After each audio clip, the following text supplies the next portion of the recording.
یہ بات ہے ایمان کی سب سے عظیم حفاظت کی۔ ہمیں اس دعوت کو روکنا ہوگا، چاہے جو بھی قیمت ہو۔ یہ بات ہے اس بنیادی اصول کی جس پر اسلام کی دیوار کھڑی ہے۔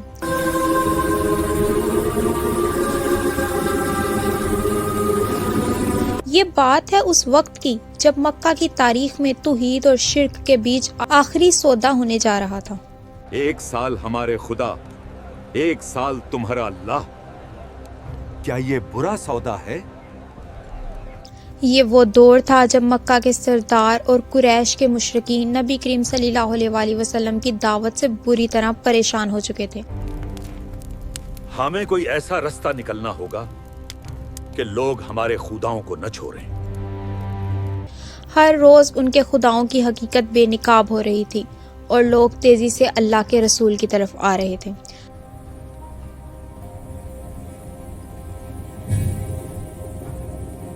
تب انہوں نے آخری چال چلی۔ قریش کے چند بڑے سردار جیسے ولید بن مغیرہ اور اسود بن مطلب نبی کریم صلی اللہ علیہ وسلم کے پاس تشریف لائے۔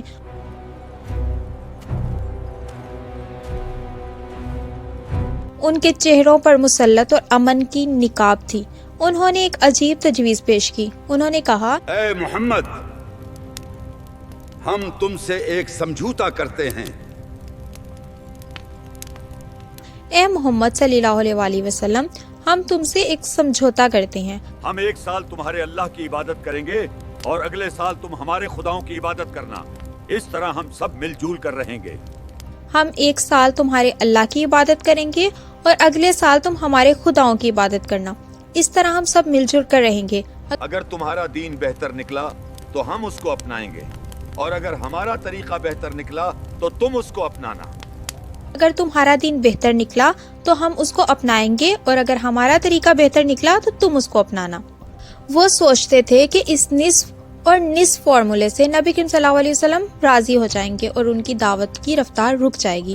لیکن کیا ایمان کبھی بک سکتا ہے؟ کیا توحید اور شرک ایک ہی پہاڑ پر کھڑے ہو سکتے ہیں؟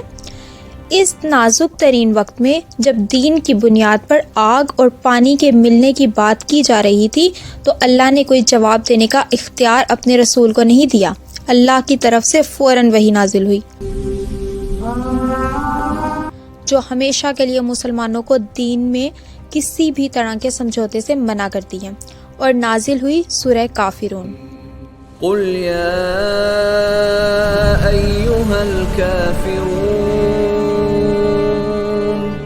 چلیے اب اس سورت کو ایک سائنمیٹک انداز میں سمجھنے کی کوشش کرتے ہیں۔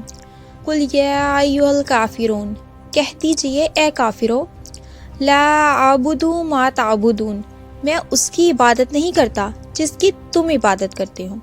اللہ نے یہاں لا نہیں لفظ سے بات شروع کی ہے، مطلب صاف انکار۔ میرے اور تمہارے معبود ایک نہیں ہیں، یہ حال کی حالت کا فیصلہ ہے، ابھی بھی میں تمہاری عبادت نہیں کرتا۔ وَلَا أَنْتُمْ عَابِدُونَ مَا عَبَدْ، اور نہ تم اس کی عبادت کرتے ہو جس کی میں عبادت کرتا ہوں۔ یہاں اللہ تعالیٰ نے ان کی حقیقت کو ظاہر کر دیا۔ تم صرف اپنی خواہشات اور رسم و رواج کی پیروی کرتے ہو، تم تو توحید والے معبود کی عبادت نہیں کر سکتے۔ ہمارے عقائد اور منزل الگ الگ ہیں۔